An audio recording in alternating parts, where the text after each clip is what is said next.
गुरुजी जयशंकर की। जयशंकर की भाई। गुरुजी सावन का मास चला हुआ है आजकल, सभी शिव भक्त कोई हरिद्वार जाता है, कोई गोमुख कावड़ लेने के लिए, तो कोई झूला कावड़ लेके आता है, कोई खड़ी कावड़, कोई डाक कावड़, और अनेक प्रकार से कावड़ लेके आते हैं श्रद्धालु। तो उनके बारे में थोड़ा विस्तार से बताएं भाई सावन मास का जो श्रावण मास है ये भगवान का अति प्रिय मास है। और सावन मास में पहले तो जितने भी शिव भक्त हैं उनको मैं हार्दिक शुभकामनाएं देता हूं कि उनकी यात्रा मंगलमय हो। और कावड़ जो है गंगा गौमुख से लेकर आते हैं तो गंगा वहाँ से निकलती है। उस पर्वत का आकार गौ के मुख जैसा होता है। और कोई हरिद्वार से लेकर आता है, कोई कहीं से लेकर जाता है, तो शिव पर अर्पित करता है तो शिव भगवान प्रसन्न होते हैं। कोई खड़ी कावड़, कोई खड़ा जल लेकर आता है, तो कोई झुलाता हुआ कावड़ को लेकर आता है।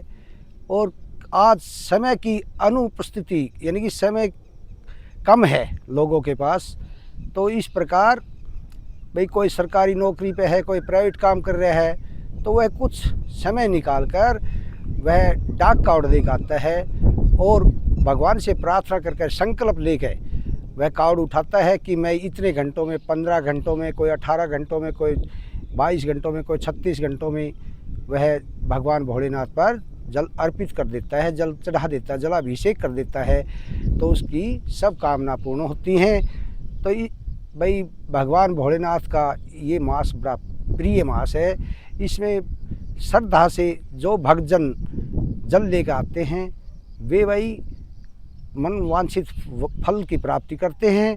और एक कावड़िया भाइयों से प्रार्थना है कि वे आपस में प्रेम बनाकर अपनी यात्रा मंगलमय करें।